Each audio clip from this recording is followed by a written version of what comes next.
L'objectif de la séance d'aujourd'hui est d'estimer le courant pouvant être délivré par une cellule solaire en fonction du gap du matériau absorbeur pour un spectre d'illumination donné. Le fichier texte de données qui vous est fourni contient 3 spectres d'irradiance solaire standard.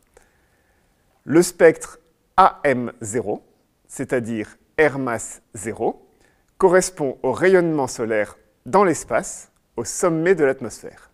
Le spectre AM1.5, R masse 1.5, direct, est celui d'un rayonnement solaire ayant traversé 1,5 fois l'épaisseur de l'atmosphère.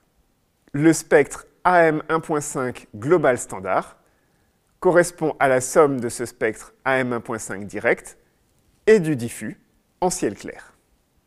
Comme question préliminaire, montrez que le spectre solaire AM1.5 correspond sensiblement au spectre du rayonnement solaire attendu sur le campus de l'École polytechnique, latitude 48,7 nord, aux alentours du 21 mars à midi.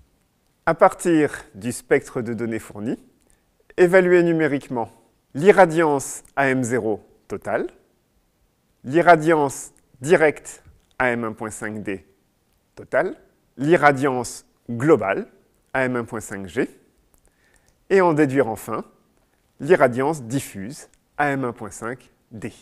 On prendra garde au fait que dans le fichier de données qui vous est fourni, l'intervalle de longueur d'onde n'est pas uniforme.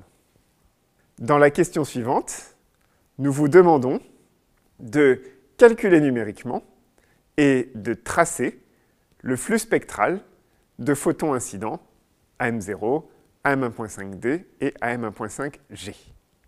Dans la question suivante, nous vous demandons de calculer pour chacun des 3 spectres, AM0, AM1.5D, AM1.5G, le flux spectral de photons incidents.